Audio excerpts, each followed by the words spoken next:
Pan dá sequência agora à série de entrevistas com os pré-candidatos ao governo de São Paulo. Já recebemos aqui no estúdio o ex-prefeito de São Paulo, João Dória, do PSDB, e hoje está aqui o governador do estado, Márcio França, do PSB, candidato à reeleição. Governador, bom dia, obrigado pela presença. Bom dia, prazer falar com vocês. Participa também na entrevista a Vera Magalhães, que já chegou, está aqui com a gente. Governador, eu começo perguntando, a visibilidade do senhor é hoje o principal obstáculo na campanha? Uma parte considerável do eleitorado paulista ainda não conhece o senhor, até pelo fato de ter assumido o cargo muito recentemente. O senhor acredita que esse vai ser o principal empecilho para conseguir a vitória na eleição? E se não for, qual seria? Acho que esse é o principal, não digo empecilho, mas é uma característica que vai ter que ser vencida, né? Em média, 15%, 20% das pessoas me conhecem.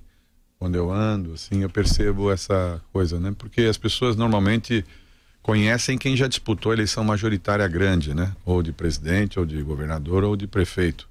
Como eu não disputei essas eleições e também nunca me meti em grandes confusões, não é? Nas listas famosas aí, acaba que não fiquei muito famoso. Então, mas eu espero que isso seja vencido com o tempo a partir de agosto, quando você tem televisão e rádio e mais a mídia espontânea, que é a cobertura diária, né? Professor. Vai, Vera, vai lá. Governador, o senhor assumiu o lugar do Geraldo Alckmin aqui em São Paulo, foi eleito na chapa com ele e esperava, até recentemente, contar com o seu apoio para a reeleição, mas o PSDB decidiu lançar João Dória Júnior candidato ao governo aqui em São Paulo. O senhor se acha traído pelo governador Geraldo Alckmin? O senhor tinha algum acordo com ele que pressupunha que o senhor fosse seu candidato? E sem esse apoio, como ficam as suas chances diante de um candidato tucano, PSDB, que está há tanto tempo em São Paulo? Não, eu nunca tive esse acordo com o governador Alckmin. Ele, quando me convidou para ser vice, ele me convidou sabendo que iria sair e que eu iria ficar como governador. Então, naturalmente, eu penso que ele tinha uma confiança. Ele deixou claro isso quando ele falou no final da posse, né? Ele disse, olha, eu vou deixar o governo de São Paulo em mãos honradas, em mãos experientes, em mãos seguras do Márcio França, em quem eu confio, enfim. Mas ele nunca me falou, olha, eu vou lhe apoiar, o meu partido vai lhe apoiar. E no fundo eu acho que o PSDB, por estar há muitos anos em São Paulo, ser um partido grande, era mais ou menos natural que tivesse um candidato. Não acho nada de errado que tenha candidato. É evidente que para nós seria ótimo se tivesse todo mundo junto, facilitaria a vida muito mais, até do próprio Geraldo, enfim. Mas era natural que o PSDB tivesse candidato. O que aconteceu, na minha visão, é que o PSDB, não todo ele, porque o PSDB é muito grande, então tem diversas tendências, né? Parte do PSDB acabou meio que levando o Dória na lábia, né? Na lorota de que, olha, sai da prefeitura e vai disputar o governo, que é muito fácil, você acabou de ganhar aqui fácil no primeiro turno, vai ganhar lá fácil também, e isso vai facilitar, porque você fica aqui, fica ali e tal, e ainda pode, eventualmente, quem sabe, se o Geraldo não for até o final, você sai candidato a presidente. A sensação que eu tenho é essa, né? Ele foi meio enganado aí por um grupo de pessoas que disse para ele que seria fácil. E eu, como o Geraldo e outros, dissemos a ele, olha, não é tão simples assim, a renúncia vai ter um peso, isso vai ter uma coisa... Não é porque eu tinha receio dele disputar, é ao contrário, eu acho que ele é uma pessoa que, disputando, sempre valoriza, né? Imagina, uma vitória sobre ele vai ser bem bacana, mas eu estou dizendo que, do ponto de vista de você se eleger e depois logo renunciar, é claro que vai ter um custo, né? Vai ter uma coisa a ser cobrada. Então o PSDB ficou com essa coisa de ser cobrada por esse lado, e por outro lado, já tem a situação normal do país que cobra um pouco essa coisa PT, anti-PT. Na cabeça das pessoas, eu penso assim, as pessoas, eles lembram PT, quem é PT, quem gosta, enfim. E quem não é PT, votou no Aécio, porque só tinha 2 candidatos no segundo turno, PT e Aécio. E ao votar Aécio, logo depois veio uma frustração. Então 50% das pessoas votaram PT, 50 e poucos, e 50% votaram Aécio. E essa frustração caiu na cabeça do PSDB. Então ficou assim, frustração com frustração, né? Que gerou esse desânimo generalizado no Brasil. Governador, o senhor é membro e dirigente do Partido Socialista Brasileiro. Eu sempre me preocupo com as questões político-ideológicas. O que o cidadão Márcio França, o militante Márcio França, acha do socialismo? Qual é o socialismo que o senhor pretende implantar, tendo em vista que é um partido socialista brasileiro, a denominação do seu partido? Acho que está bem colocado, se for assim, o socialismo que está hoje em Portugal, que governa Portugal, o que governa a Espanha, né? São socialismos modernos que sabem diferenciar aquele velho socialismo e têm uma preocupação com o social, com o emprego, com a oportunidade, que não acham que o Estado pode ser diminuído, enxugado a ponto de não existir mais Estado, que não fechará ambulatórios médicos, que não fechará hospitais, que não desprezará a escola pública, que acha que as pessoas precisam, ainda no Brasil, de serviço público. Eu disse ontem, porque antes de fazer a entrevista, eu recebi minha esposa lá e ela estava me contando que foi a um hospital aqui na Zona Leste, pelas irmãs Marcelinas lá, né? Administrado por elas. E foi ver um setor que é de crianças com câncer no cérebro. Várias crianças com câncer no cérebro, enfim. Eu pergunto, se não fosse o poder público, onde é que essas crianças iriam? Porque há uma sensação que a gente pode diminuir tudo no Estado e, de fato, assim, cada um que se vire, né? Isso tem um pouco de erro, porque em outros países que são mais equilibrados, as pessoas têm uma capacidade financeira. Aqui no Brasil, eu vejo todos os dias, em cada canto, as pessoas dependem muito ainda do Estado. Eu não estou dizendo que isso é o certo, que o certo é elas terem independência, mas hoje no Brasil o Estado ainda faz muita coisa para muita gente, né? E eu acho que enquanto você tiver essa necessidade, não há condição de você fazer assim, extingue o Estado, fecha os postos de saúde que as pessoas se viram, né? Então, se gerar oportunidade, se garantir essa condição das pessoas ser mais socialista, né? Como você usou a expressão, se preocupar mais com esse lado social. Há um outro pensamento que eu não tenho nenhum tipo de preconceito mais liberal, que entende o seguinte: olha, isso pode ser feito de outra maneira. Você deixa o Estado menor, reparte mais a renda e as pessoas com aquela renda vão fazer esse movimento, né? Eu sou de um tempo lá atrás, Vila, que as pessoas, eu me lembro quando eu era mais jovem, vereador ainda, as pessoas diziam assim: olha, esse aí, ele é indigente. O indigente, ele não tinha direito a ir no SUS, ele não tinha SUS. As pessoas morriam do lado de fora, assim, do pronto-socorro, porque não tinha direito, né? Foram avanços importantes na minha visão da Constituição, garantir para todo mundo algum tipo de benefício. Mas quando nós ampliamos para todo mundo os benefícios, nós perdemos em qualidade. Foi isso, basicamente. Mas o senhor não é contra a privatização genérica? Não sou. Acabei de aprovar uma aqui agora, da CESP, né? Governador, o seu partido nacionalmente está dividido entre apoiar o Ciro Gomes ou fechar com o PT, ou ainda uma terceira posição que é ficar neutro. O senhor lá atrás tentou levar o partido para o palanque do Geraldo Alckmin sem sucesso, porque só o senhor defendia essa posição. Afinal, o que fará o PSB? E um partido assim, dividido entre tantas opções tão discrepantes entre elas, não é um partido sem coerência, sem uma espinha dorsal? Claro que é. É uma dificuldade você ter um partido que não tem... Quando o Eduardo era vivo, Eduardo Campos, antes dele falecer, a gente tinha uma linha de condução, né? Porque ele era forte, era governador, era neto de doutora Reis, então ele, de certa forma, liderava todos nós. Um trágico acidente matou o presidente do meu partido no auge de uma campanha eleitoral. É claro que isso tem uma consequência. Isso faz apenas 3 anos e pouco, né? 4 anos. Então, o que aconteceu? Nós, para sobrevivermos, juntamos os 5 mais antigos do partido, dentre eles eu, e fizemos assim um grupo para cada um tentar ajudar a comandar. E elegemos para presidir o Carlos Siqueira, que era um antigo amigo nosso, que nunca disputou a eleição, mas que de certa forma era conhecido e amigo de todos nós. E esse é o grupo que hoje tem alguma hegemonia no partido. Só que esse grupo é composto por gente daqui, do Rio Grande do Sul, do Espírito Santo, de Brasília, de Pernambuco. E em cada posição a pessoa sempre olha um pouco para o seu mundo, para depois olhar o mundo dos outros. Em Pernambuco, por exemplo, eles acham que era bom ir com o PT. Lá em Brasília eles acham que é bom ir com o Ciro. No Espírito Santo, até sexta-feira era bom ir com o Ciro, mas aí o governador renunciou ao cargo e o Casagrande é o grande favorito renunciou hoje. À reeleição. Aliás, renunciou à reeleição. Casagrande ficou o grande favorito. Pode até estar com o PSDB também. E aqui em São Paulo, desde o início, eu disse, olha, para mim não tem muita diferença essa história, até porque fica muito difícil eu pedir para todo mundo fazer, olha, vamos com o PSDB, com o Geraldo, porque eu acho que ele é o melhor, o mais preparado. E eles dizem, mas tudo bem, mas o PSDB não pode ir com a gente em lugar nenhum? Não vai no Espírito Santo, não vai na Paraíba, não vai no Sergipe, não vai. Eu também não consigo falar para todo mundo, ó, faça porque eu acho que ele é melhor. Fala, o senhor se sente traído pelo Alckmin quando ele disse que o candidato dele é João Dória ao governo do Estado? Não, eu não me sinto traído. Eu entendo perfeitamente as circunstâncias. O partido dele é o PSDB. E quando você pergunta, ele tem que dar uma resposta. Não, é o João Dória. Mas ele dá uma resposta que ele sente ou é uma resposta pro forma, tal? O senhor é o candidato do coração? O senhor tinha dito claro, aqui, o senhor é o candidato do coração? Eu não tenho nenhuma dúvida, não tenho nenhuma dúvida. Por exemplo, o episódio agora na Copa do Mundo, aquele croata levantou a taça lá de melhor jogador do mundo.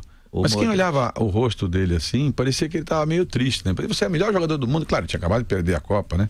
Então ele de um lado estava feliz, do outro lado estava triste. Fisicamente ele estava levantando a taça.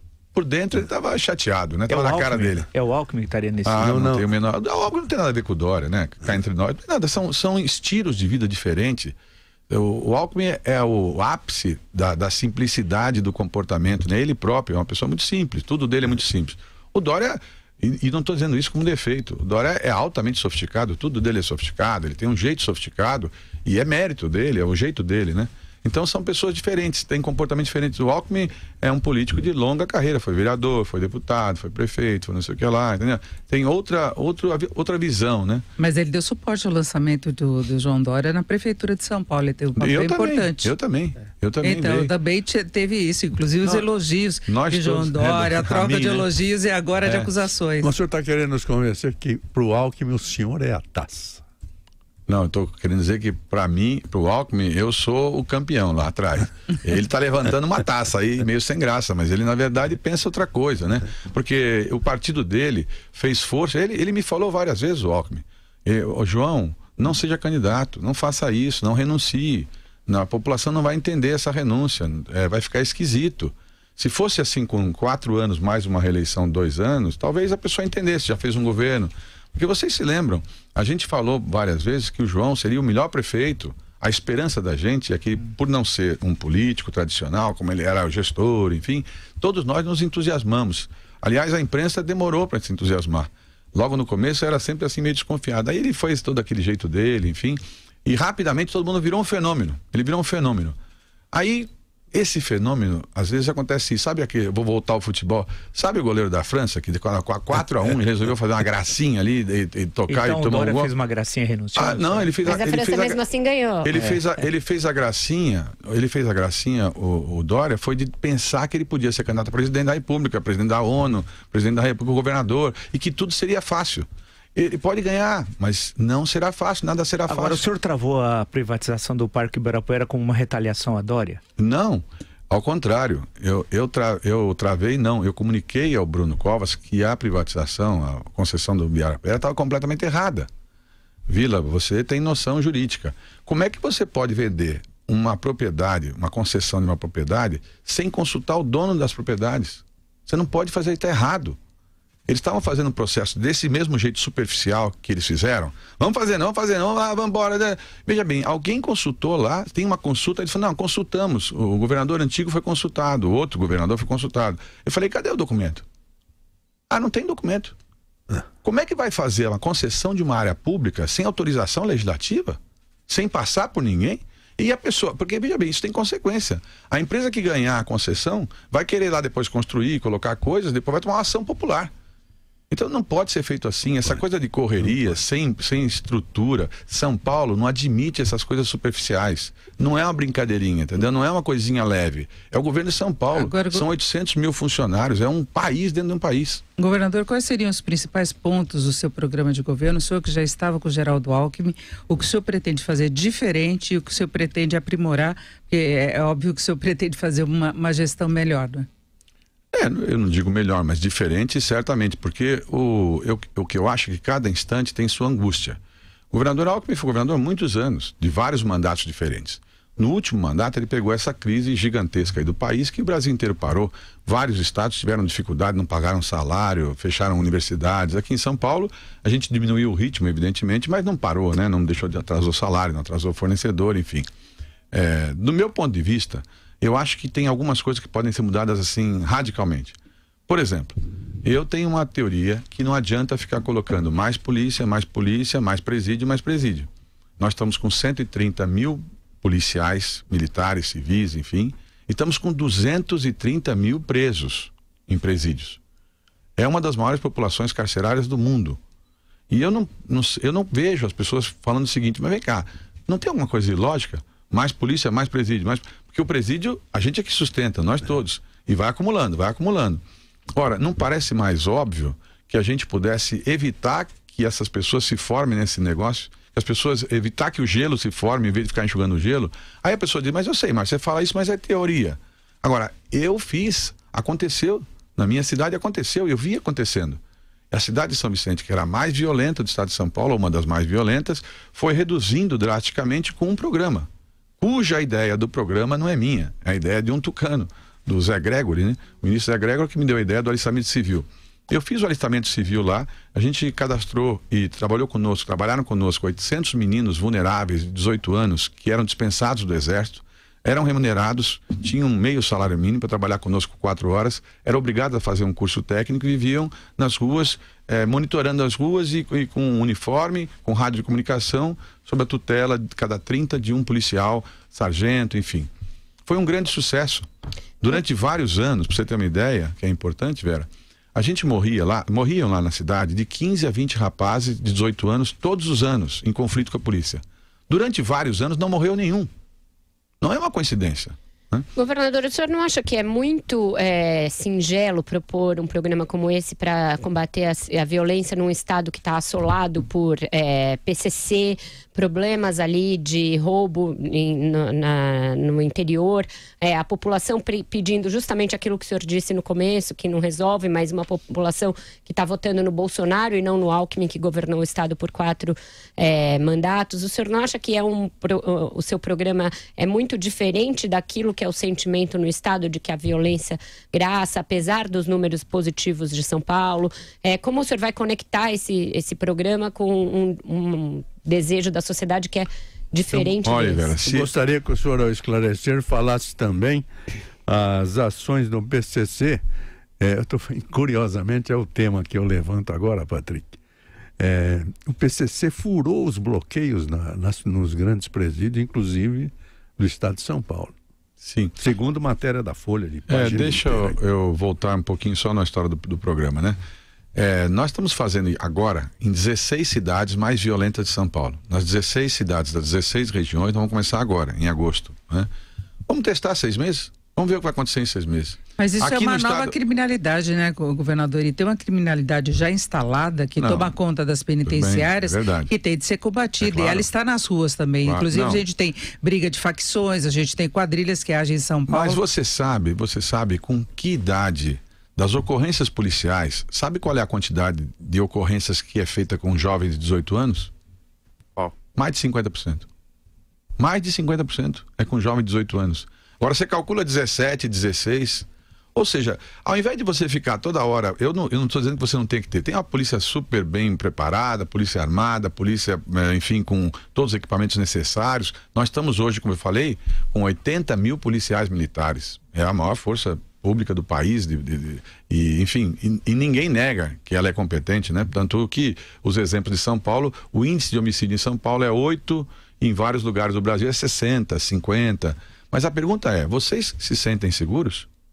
Eu não sinto ninguém seguro, as pessoas ainda acham que não são seguros. Então, mas não seria uma ação paralela, um combate mais efetivo à criminalidade que nós já temos? Porque inclusive o PCC, pelas gravações que foram pegas, os bilhetes e tudo mais, eles matam quem trai. Então, se ele já tem um contingente de jovens junto com eles, se eles saírem, eles vão ser mortos. Sim. É a questão de traição. Sim, mas então,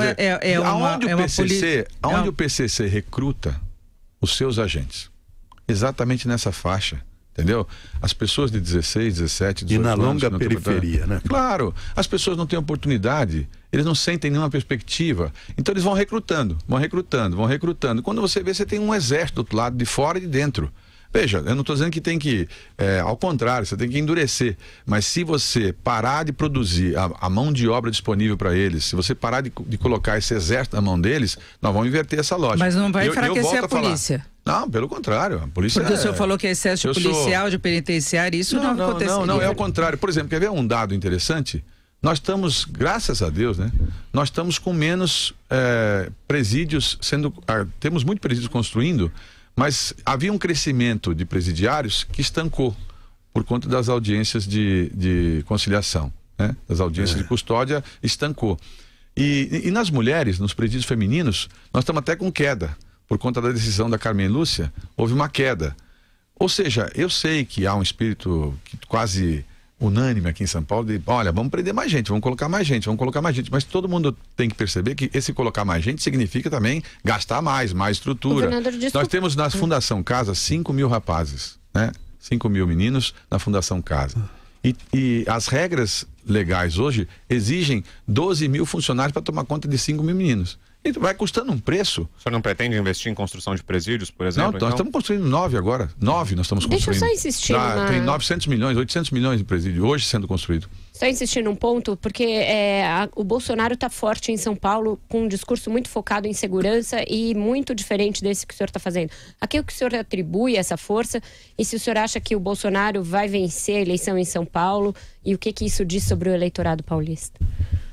Eu acho assim, eu vivi um tempo lá com o Bolsonaro, né? Até próximos, porque nós somos parlamentares e ele também tem uma vinculação aqui com o Vale do Ribeira, enfim. O Bolsonaro é uma pessoa autêntica. Ele fala o que ele pensa lá, do jeito dele, né? E, enfim, acaba passando uma sinceridade que eu acho que é atraente para um grupo de pessoas que está muito desesperada, tentando encontrar uma solução para essa coisa da segurança, enfim, arma todo mundo.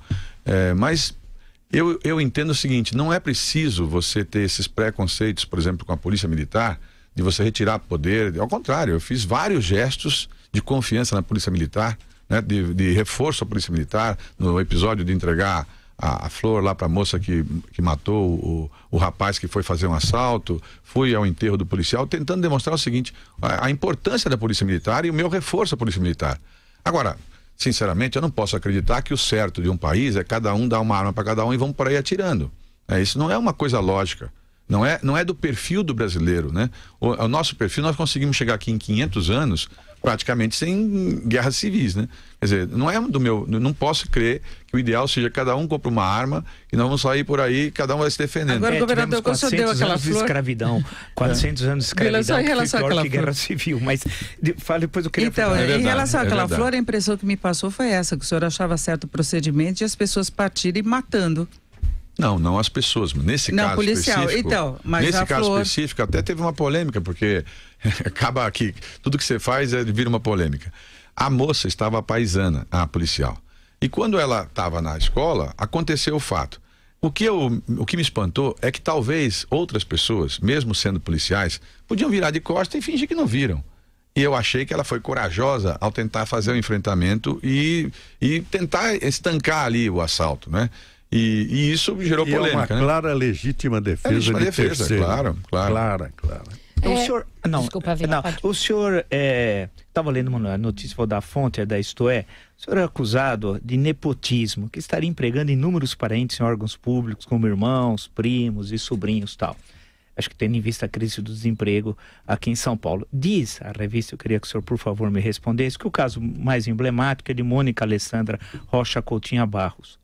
Puxa, para assinar no cheque isso não é fácil. Esposa de Paulo Fernando da Rocha Barros, primo do senhor. Ela é auxiliar direta de Lúcia França, sua esposa, ocupa cargo na imprensa oficial do Estado, ganhando somente 14 mil mensais. Sim. Mônica já foi assessora de confiança de Márcio França há muitos anos, foi assessora do governador em São Vicente, etc, tal, papapá, e por aí vai e tal, né? O senhor... Aí fala de um irmão meu que é médico. Isso. Eu conheço essa notícia. Então, essa notícia é tão boa que ela foi tirada do ar, né? Pela revista. A vergonha de pôr uma notícia dessa, mentirosa, bem interessante. Então, por favor, esclareça porque é o seguinte, nepotismo no Brasil tem uma definição, é uma súmula do Supremo. Nepotismo é parente até 3º grau. Sim. Primo é 5º grau. Eu não vejo nenhum problema das pessoas terem função, se são de minha confiança, nenhum problema. Ela é esposa casada com um primo meu, que é super competente, enfim... Mas foi para a imprensa oficial fazer o quê? A imprensa oficial, só lembrando ao nosso ouvinte, ela publica, né, o diário, quer dizer, agora por forma eletrônica, publica livros, ela é especialista nessa área? Claro, ela é jornalista, ela é publicitária, e acho super correto. Então, assim, é que é uma coisa, se você hoje faz um esforço danado, não você, né, digo a imprensa de fazer, olha, então, por exemplo, esse meu irmão que está aí é médico concursado, o que eles acham que tem que fazer? Renunciar o cargo dele porque eu sou o governador? Enfim, é uma coisa, sinceramente, muito pequenininha, né? Para você pensar que eu aqui do governo de São Paulo, você acha que eu não tenho onde arrumar uma pessoa que pudesse colocar um emprego? O senhor é contra, né? portanto, o nepotismo? Aí nepotismo, como diz a lei, eu não sou contra. Sim. A lei é contra, ele não pode ser colocado. Tá, e não há loteamento de cargos. Quer dizer, a história da Polícia Civil, que deu toda aquela polêmica, a questão da Polícia Civil, que o senhor queria retirá-la da Secretaria de Segurança Pública, não é isso? Queria. Ia para a Secretaria de Justiça, creio, né? Não era isso? E se a Assembleia concordar, vai acontecer. Vai acontecer, mas o governo do senhor, caso o senhor não seja reeleito, é um governo muito curto e tal. Claro. Mas por quê? Qual a razão de retirar a Polícia Civil da esfera do Secretaria de Segurança Pública, quando a grande questão que se coloca hoje no Brasil seria até a fusão das duas polícias? Isso, então, muita gente fala nessa história de que as polícias são iguais, é a mesma polícia, enfim. Eu acho que isso é um preconceito. Assim, as pessoas dizem a vida inteira uma coisa, por que tem que ser junto? Eu não acho que seja junto. As Forças Armadas estão de um lado, a Polícia Federal está do outro. As duas polícias, tanto a Força Armada quanto a Polícia Federal, são orgulhosas das suas funções. Aqui em São Paulo, a Polícia Militar, ela não tem o tipo de vocação, quem gosta, quem faz concurso para ser militar, não tem a vocação da Polícia Judiciária. A Polícia Civil é uma Polícia Judiciária de investigação, ela está ligada a essa linha. Quando ela fica junto com a Polícia Militar, a Polícia Militar tem 80 mil homens, a Polícia Civil tem 30 mil homens. Evidente que ela está sempre em desfavorecimento pelo tamanho dela, né? Todas as coisas orçamentárias, enfim. Então, Mas a questão é corporativa ou é a efetividade no combate à criminalidade? E a integração não melhora a efetividade? Não, mas integração tem que ter.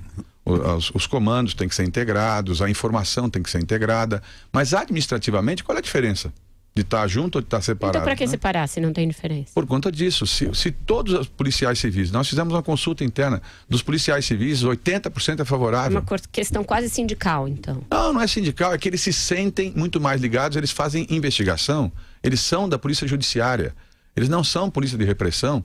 E eles gostariam de pertencer, assim como a Polícia Federal pertenceu lá ao Ministério da Justiça, eles gostariam de pertencer à Justiça. E eu acho correto. Agora, quem vai decidir isso, não sou eu. Eu vou encaminhar para a Assembleia Legislativa um projeto de lei e eles vão votar. Por falar em Assembleia, governador, tem hoje uma reportagem na Folha de São Paulo mostrando que a guerra entre PSDB e os seus aliados está travando a Assembleia. A LDO está lá desde abril e não foi votada ainda por questões aí de divergências políticas, entre outras coisas, esses remanejamentos aí de órgãos para lá e para cá, a extinção do IPESP também está parada. O seu governo está paralisado por questões políticas e como destravar isso? Não, o governo não tem nada a ver com a história da Assembleia. Lá, a Assembleia está votando, o assunto que está paralisando lá é o assunto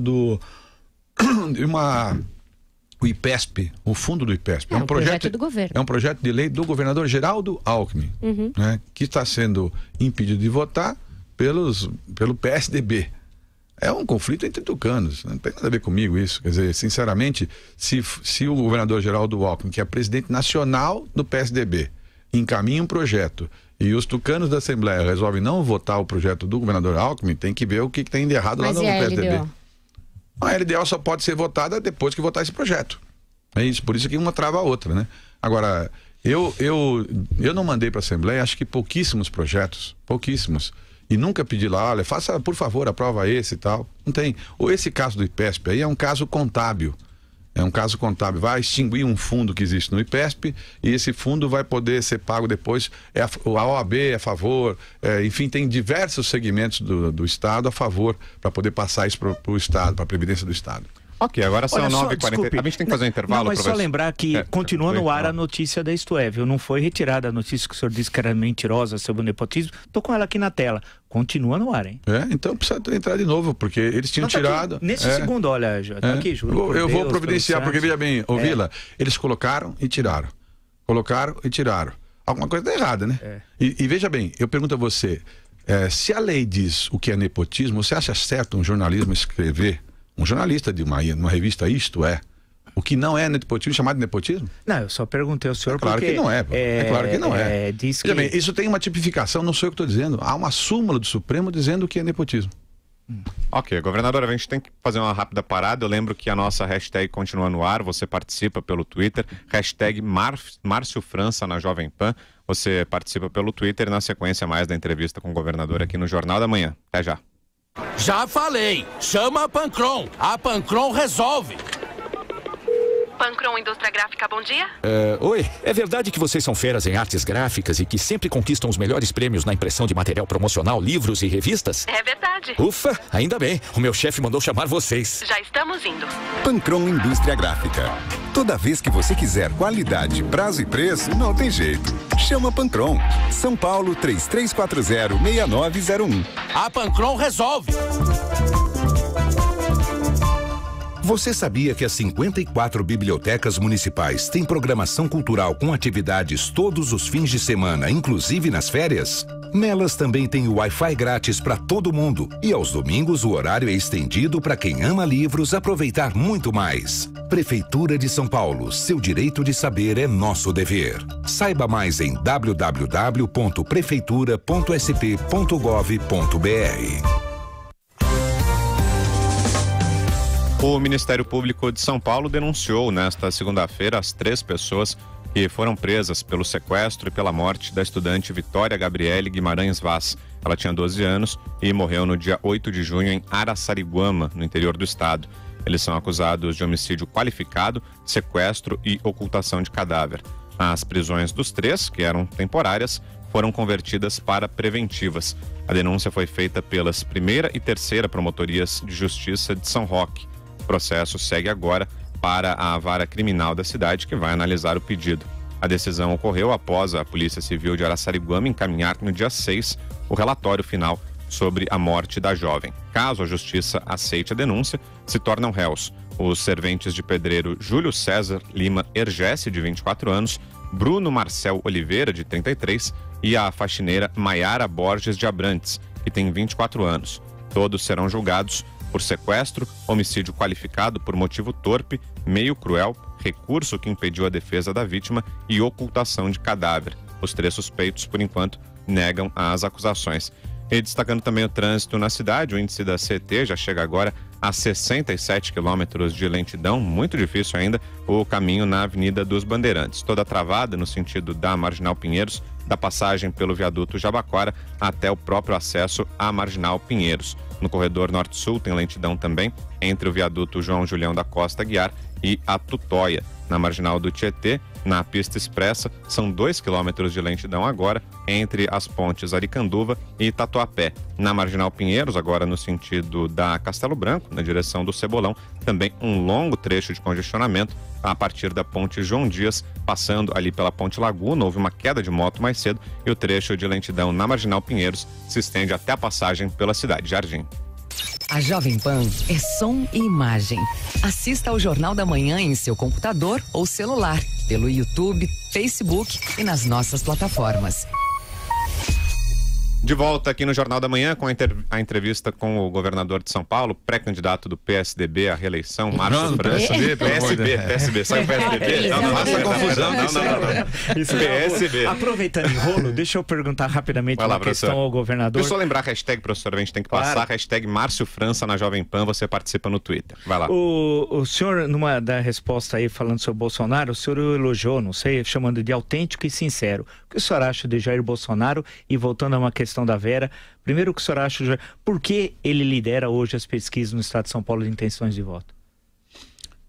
Olha, esse tem sido o grande fenômeno, né? A história de ser autêntica, porque quando eu ouço, eu tenho dito isso, os políticos de maneira geral, eles falam uma linguagem meio homogênea, meio pasteurizada. Parece que tudo fica mais parecido dentro daquele politicamente correto. Quando vem uma pessoa que, embora você possa discordar, mas você não concorda, mas você percebe que é mais autêntico, mais sincero, ele acaba se destacando. Eu penso que é isso que faz ele crescer, né? E, claro, há também essa história de, minha visão, né? PT, PSDB, alguma coisa que não seja isso, ficou meio que limitado a ele e a Ciro. São pessoas, os dois com um estilo até parecido, porque os dois são meio beligerantes, né? E é um conflito, assim, que tem demonstrado que é o que cresce. Nas eleições nacionais, basicamente está fluindo para isso. 2 posições, Bolsonaro, Alckmin, né, de um lado, do outro lado, Ciro, PT. Basicamente são essas posições que eu vejo. E a Marina, né? Que a Marina mas muito mais difícil, porque a Marina... o Bolsonaro hoje tem uma certa militância espontânea. Onde você vai, tem um sujeito lá escrito, fez uma camiseta escrito Bolsonaro. Ontem eu fui numa feira aqui, vi muita gente, eu sou Bolsonaro. Enfim, é um tipo de perfil que é mais agressivo na militância, né?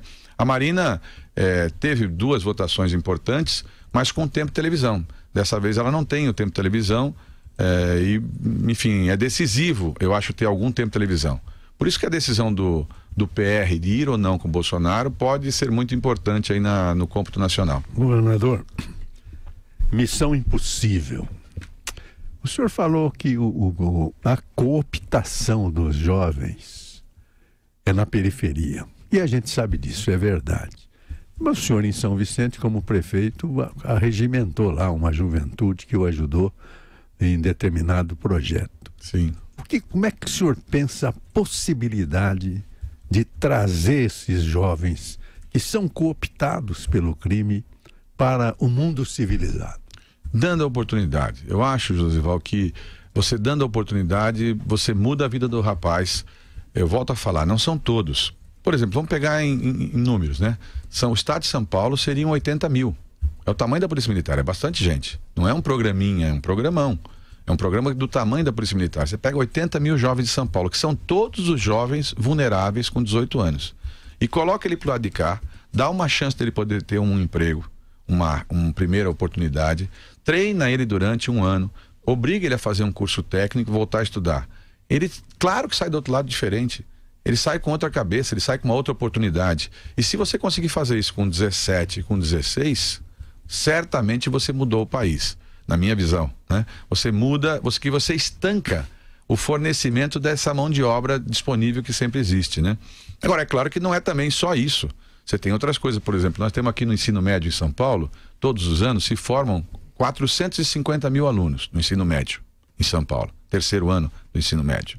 Bem, a USP, a Unicamp, a Unesp, elas são as melhores universidades do país, enfim, mas elas só dão 20 mil vagas de vestibular. E acontece que desses 20 mil, 10 mil ainda vai para as escolas particulares. Então sobram 10 mil vagas. 10 mil vagas para 450 mil alunos. Via de regra, alunos pobres, que não têm condição de ter uma chance. O rapaz vai fazer ensino médio e fala, eu vou fazer ensino médio para quê? Eu não vou ter dinheiro para fazer. Nenhum curso técnico, nem pagar a faculdade. A gente tinha esse desafio. Há um ano atrás, existia uma autarquia em São Paulo chamada Univesp. Ela tinha 3 mil alunos, com aulas gravadas à distância, no ensino à distância. A gente fez um convênio com USP, Unicamp, Unesp, Paula Souza, gravamos engenharia de produção, engenharia de computação, matemática, pedagogia e gestão pública. Abrimos 330 polos pelo estado de São Paulo, em cada município, em vários municípios. E fizemos lá os vestibulares. Saímos de 3 mil para 55 mil alunos em um ano. Se tudo correr bem, daqui a um ano, a gente pode ter, sabe o que, Josival?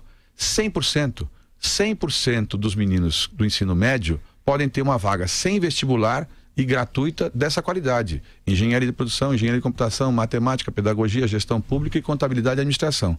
Ora, se o rapaz vai fazer um curso de ensino médio e já sabe que ele vai ter direito a uma faculdade, muda a cabeça dele. Governador, né? O senhor foi alvo aí de algumas representações da campanha do João Dória na Justiça por uso da máquina e uso de eventos públicos para promoção pessoal, promoção política.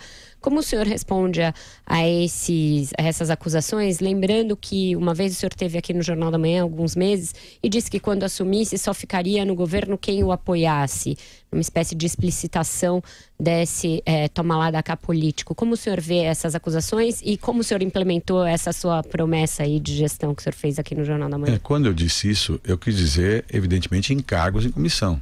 Se você exerce um cargo em comissão, é claro que você deve ser correto com a pessoa que ele colocou no cargo em comissão, porque o cargo em comissão chama-se cargo em confiança.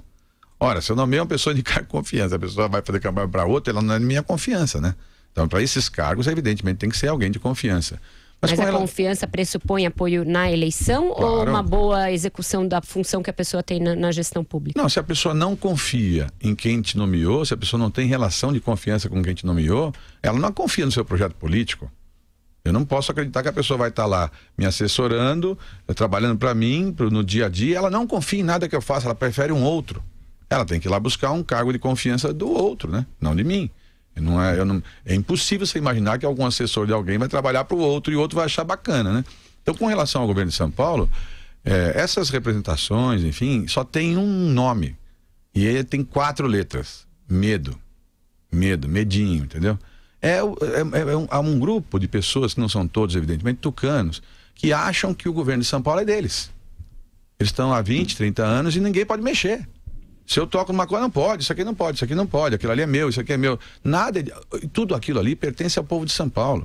E eles vão decidir em outubro quem vai ser o responsável por aquilo. Mas segundo o Estadão, o senhor teve um encontro secreto ontem com o Alckmin. Domingo, né? Domingo, desculpe. Secreto. Domingo. Mas como é que você faz secreto, assim, coitado? Reservado. Não, ele é uma pessoa, vem sempre ao palácio, vem falar comigo. Eu tenho que o senhor tremenda admiração pelo governador Alckmin. Ele é candidato a presidente da República. Vou pensar assim, com o nosso ouvinte, a gente gosta. Ele é candidato a presidente da República. Por que então ele vai tantas vezes ao palácio? Porque eu presumo, o Brasil é grande, 8,5 milhões de quilômetros quadrados, um país enorme, tem que fazer campanha pelo Brasil. Por que ele já foi várias vezes ao Palácio Bandeirantes conversar com o senhor? Se for possível, qual é o teor da conversa? Conversa sobre o que? Copa do Mundo deve ser. Foi também? Até também foi, porque a França ganhou, enfim, e foi engraçado, porque nós vimos, olha, de repente vai dar a França em 18, enfim. Mas... boa piada, hein? Boa piada. E aí eu digo o seguinte, na verdade, o governador Alckmin é meu amigo. Né? Então, os amigos se encontram, falam sobre as coisas, falam sobre campanha, falam sobre a vida. E ele, mais do que nunca, também tem o fato de que ele governou, nesse período aqui, 3 anos... Consulto. Ele ficou 3 anos e 4 meses nesse período governando. E eu vou pegar os últimos 9 meses. E é natural que ele diga, Márcio, e aquilo ali tá andando como? E aquele outro andou ou não andou? Isso aqui vai dar certo ou não vai dar certo? Isso é uma espécie de tutela, o senhor acha? Não. Minha para ele ou ele para mim? Não, da parte dele em relação a senhor. Não, puxa. Mas só quem não conhece o Alckmin, o Alckmin é a pessoa mais discreta que eu conheço. Ele não pediu para mim, assim, na saída, ele podia ter falado assim, por favor, deixa o Vila, deixa não sei quem, deixa. Ele não pediu para uma pessoa, ele não pede, ele não tem esse tipo de estilo, entendeu? Olha, boa sorte, qualquer coisa você me liga, estou à disposição, se você tiver dúvida de alguma coisa, me consulte. E quando eu tenho, eu consulto. Mas ele foi expresso quando falou que pode dar o França em 2018? Não, ele foi expresso, claro que ele foi expresso em comemorar a vitória do França, do time, né, França, né? Quando... E eu tinha dito depois que o Brasil perdeu, eu falei, olha que ela acabar dando França. Da outra vez, quando o Geraldo Alckmin deixou o cargo, o Cláudio Lemos disse que tinha herdado um Fusquinha, né, que prometeram um carro bom e, na verdade, o governo estava ruim. Qual é a situação das contas de São Paulo? O que o senhor herdou? Não, São Paulo é um estado muito equilibrado, claro. Agora, entretanto, tem circunstâncias que fogem a todo mundo. Por exemplo, nós vimos crescendo 0,6, 0,7 ao mês. Greve dos caminhoneiros, Brasil para. O senhor apoiou, né, no primeiro momento? Não, apoiei não, eu apoiei a solução, né? E, sinceramente, acho que foi importante a solução. Porque, repare, o Brasil inteiro parou, onde é que ficaram os políticos? Onde ficaram as pessoas, os líderes nacionais? 11 dias de paralisação, um caos generalizado, e eu ligava para pro governador, para outro, o pessoal falava, mas isso é problema lá do Temer. Não tem lá um gestor na Petrobras, ele que bote o preço lá do combustível, enfim. Mas as pessoas aumentavam o preço em dólar e o cidadão ganhava em real, é claro que ia dar confusão. Agora, governador, o senhor está querendo... diálogo permitiu uma saída para esse momento, né? Então eu penso que se você, até uma marca, a gente precisa voltar a dialogar e encontrar meios termos no Brasil, né? Agora, o senhor protagonizou as negociações durante o bom momento aí da greve dos caminhoneiros, no auge. Agora, o senhor está cobrando da União a isenção que foi dada para o pedágio, é isso? Tô, porque o presidente Temer também combinou isso. Ele veio aqui a São Paulo na segunda-feira de noite, 11 e pouco da noite, me pediu para falar, sentou comigo lá e disse, e aí, Márcio, você acha que se a gente resolver aqui em São Paulo, a gente vai resolver lá no Piauí, lá no Ceará? Eu falei, acho que vai, presidente. Porque São Paulo conduz, São Paulo dá orientação. Se a gente desmontar essa engenharia aqui, vai desmontar nos outros lugares. Ele falou, e como é que você sugere? Eu falei, acho que você tem que fazer uma medida provisória que faça a regra de levantar o eixo, que é a primeira coisa. E ele fez exatamente isso. E há 2 dias depois, 3 dias depois, os caminhoneiros já não pagam mais o eixo levantado. Só que isso tem um problema. As concessionárias, que não tem nada a ver com isso, elas lá atrás fizeram contratos. E esse preço estava colocado no preço. Na medida que você não cobra, alguém vai ter que arcar com esse prejuízo. São 50 milhões de reais todos os meses.